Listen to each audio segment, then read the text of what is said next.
Hi, I'm James Tansey. I'm the Provincial Insect and Vertebrate Pest Management Specialist. Here today to talk to you about Cabbage Seedpod Weevil.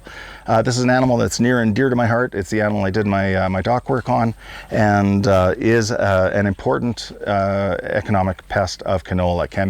Can be a significant economic pest of canola, but with a bit of a good news story associated with this one. So you can see the adult here. The rostrum is quite characteristic of long-snouted weevils. This animal feeds on the Brassicaceae, and that's the family that includes canola, mustard, in addition to some vegetable crops as well. These feed directly on the canola flowers and can cause damage, especially when coupled with hot, dry conditions, can contribute to bud blast. However, most of the damage associated with this animal has to do with larval development inside the pods. So she's going to find a developing pod, chew a little hole in it with the mandibles on the end of her rostrum, turn around, lay an egg in it, deposit what's called an oviposition deterring pheromone, which indicates to her and to other females to not lay an egg inside that pod. Reason being, they're cannibals. There can be only one, so there's no sharing when you're a cabbage seedpod weevil larva.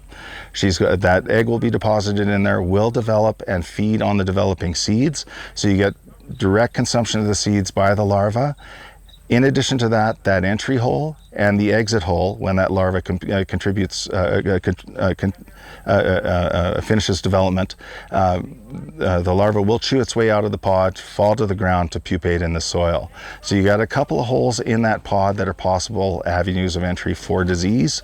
In addition, it contributes to shatter of that pod.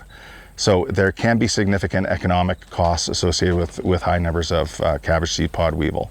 The good news story is, at least last year, the population was greatly diminished both in range and number relative to the previous year. So it is an invasive insect. It was first documented in Saskatchewan in 2000. It has continued to move north and east and is now found, albeit at low numbers, in Manitoba, but is present there. What we saw last year was a retraction in the northern range, so that is many fewer weevils found at the northern extent of its range and an actual retraction of the range.